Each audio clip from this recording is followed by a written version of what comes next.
Kişi zamirlerle devam ediyorum. Aynı şekilde önceki videodaki gibi. Birinci şahıs çoğulda biz dediğimiz şey Makedonca'da niye. Niye. Yani niye gibi. Niye? Neden? Niye? Niye? Biz.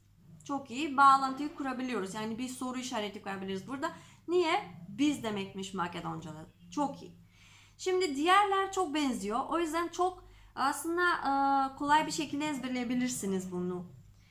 Siz dediğimiz şey, yani Türkçedeki gibi biz, siz diyoruz ya, bir harf, baş harfi değişiyor. Burada da aynı şey. Aynı şey. Yani niye? Biz demek. Vie. Tamam, girdi. Vie dediğimiz şey siz. Yani baş harfi değişti. Çok iyi. Ve onlar çoğulda, yani tekilde o 3 tane oluyordu ya, toy, ta, toa. Çoğulda tek hali var. Yani bunlar için ayrı ayrı erkek çoğulu, kız çoğulu diye bir şey yok. Hepsi için ortak bir çoğul var. Yani çok iyi. O da tie. Çok güzel. Şimdi gördüğünüz gibi hepsi birbirine benziyor. Siz niye'yi ezberlediniz mi? Yani soru işareti de koydunuz. Yani niye? Biz demekmiş Makedonca'da. Ondan sonra harfi değiştirerek vie siz demek ve tie onlar demek. Böylelikle de daha kolay bir şekilde sanırım ki ezberleyeceksiniz yani. Tamam, devam ediyoruz. Şimdi sırayla gideceğiz.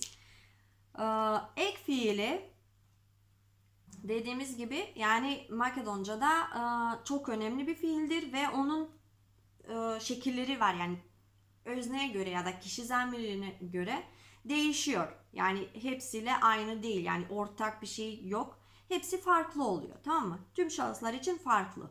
Şimdi sisteme devam ediyoruz. Biz dediğimiz şey niye Makedoncası. Onunla giden ek fiilin şekli sme. Okey? Niye sme? Biziz. Yani biz bir şeyiz. Ama Makedonca'da ne dedik? Biziz bir şey gelecek. Ya da biziz mesela doktor dedik. Yani biz doktoruz. Makedonca'da biz is doktor olması lazım. Ama burada duralım bir saniye. Bir şey, çok önemli bir şey söylemem gerekiyor. Çoğul cümle kurduğumuz zaman Makedonca'da her şey çoğul olması lazım. Her şey çoğul olması lazım. Biz dediğimiz şey, biz yani bir kişiden fazla oluyoruz. Değil mi? Sme buna göre çoğul halinde olmuş. Yani biz, ben değil, yani biz olmuş çoğul. Şimdi o yüzden nesne de çoğul olacak. Ne demek istiyorum? Türkçe'de biz doktoruz diyoruz. Biz doktorlarız demiyoruz. Biz doktoruz tekil olarak kullanıyoruz. Fakat Makedonca'da doktor kelimesinin çoğul halini kullanmak zorundayız. Yani tekil kullansak olmuyor, mantıksız oluyor. Biz bir doktoruz gibi bir şey yani. Yani saçma oluyor diyelim. O yüzden doktor yerinde, yani burada normalde doktor olması lazımdı değil mi? Yani Yasum doktor, Tisi doktor, Toy doktor, Tae doktor dedik. Şimdi niyesme doktor değil, doktori. Ne oldu? Çoğul oldu. Yani doktor kelimesinin çoğulu doktori. Tamam mı? Şimdi biz, is doktorlar dememiz gerekiyor. Yani biz doktoruz dediğimiz Makedonca'da niyesme doktori oluyor. Tamam mı? Çok iyi. Devam ediyoruz şimdi. Biz'i çıkarıyoruz. Fiili de çıkarıyoruz. Niyesme. Şimdi devam ediyoruz. İkinci şahıs çoğula siz. Siz dediğimiz şey Makedonca'da neydi? Vie. Niye? Yani biz oluyordu. Vie siz. Vie siz. Güzel. Vie ile giden fiil birinci şahıstaki sme, benziyor. Orta harf değişiyor. Sme yerinde ste kullanılır. Vi este doktori. Sizsiniz doktor. Yani doktorlar Makedonca'ya göre yani çoğul olması lazım. Vi este doktori. Tamam mı? Vi este sizsiniz. Güzel. Ve son olarak onlar dediğimiz şey tie'ydi. Onlarla giden fiil şekli se. Yani sme biz içindi. Ste siz için. Me'yi ve te'yi çıkarıyoruz. Se kaldı. O da tie için kullanılır. Tie se. Tie se doktori. Onlar doktor demek. Tamam mı? Tie se doktori. Bu se'nin anlamı tekrar Türkçe'de dırdır eki oluyor.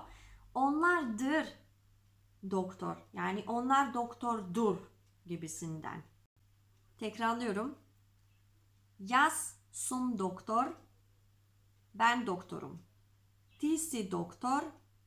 Sen doktorsun. Toy e doktor. O doktor. Erkek. Ta e doktor ya da doktor K. O doktor bayan. Niye? Sme doktori çoğul olması lazım. Vie ste doktori tekrar çoğul olması lazım. Tie onlar. Tie se doktori. Onlar doktordur. Okey? Çok iyi, çok güzel. Sonraki video sanırım ki tekrar bu şekilde devam edeceğiz. Olumsuzu da göreceğiz. Yani şimdi şunu söylemek istedim. Bunları ben farklı renklerde boyadım, yaptım. Neden? Amacı ne? Yani cümleyi yaptığımız zaman bir örnek vereceğim size. Mesela niye sme dedik ve doktori dedik. Yani şöyle ben daha kolay bir şekilde ezberlemek için bu cümle dizimi, kelimelerin nerede olması gerektiğini gibi bazı kuralları ezberlemek için, oturtmak için böyle rengarenk şeyleri çok severim. Yani kullanmasını, yapmasını. O yüzden sizde de yaratıcılık varsa, seviyorsanız böyle şeyleri yapabilirsiniz. Bir teknik gibi, bir yöntem gibi diyelim buna. Siz de bunu dediğim gibi farklı şeylerde uygulayabilirsiniz. Yani ben mesela ne yapıyorum? Bunları açık renk yani bir renkle yaptım. Açık mavi yani benim özne yani bu cümledeki özne oluyor. Bu fiil, bu da nesne dedik, tamam mı?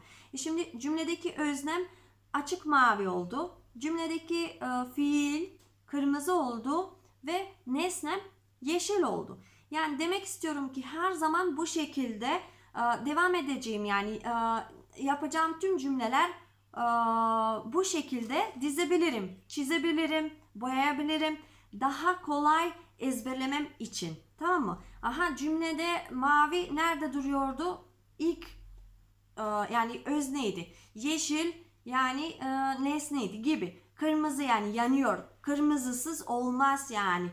Cümle kurulamaz yani. Makedonca'da fiilsiz bu kırmızı olmadan cümle olmaz diyoruz. Tamam mı? O yüzden bence yani bu güzel bir teknik, bir yöntem olabilir ve tavsiye ediyorum. Yani benim kullandığım bir tekniktir ve o yüzden size de tavsiye ediyorum. Bugün bu kadar. Bir şey daha söyleyecektim. Bu yumurtaları gördüğünüz gibi burada duruyor. Yani daha da süslemeler başlıyor. Paskalya bayramımız yaklaşıyor. Paskalya Makedonya'da büyük bir bayram oluyor ve onunla ilgili bazı şeyler öğrenmek istiyorsanız altta bir link bırakacağım. Yani Wikipedia'dan yani okuyabileceğiniz bir bilgi olabilir. İzlediğiniz için çok teşekkür ederim ve size çok güzel bir gün diliyorum. Sonraki videoda tekrar görüşmek üzere. Ciao.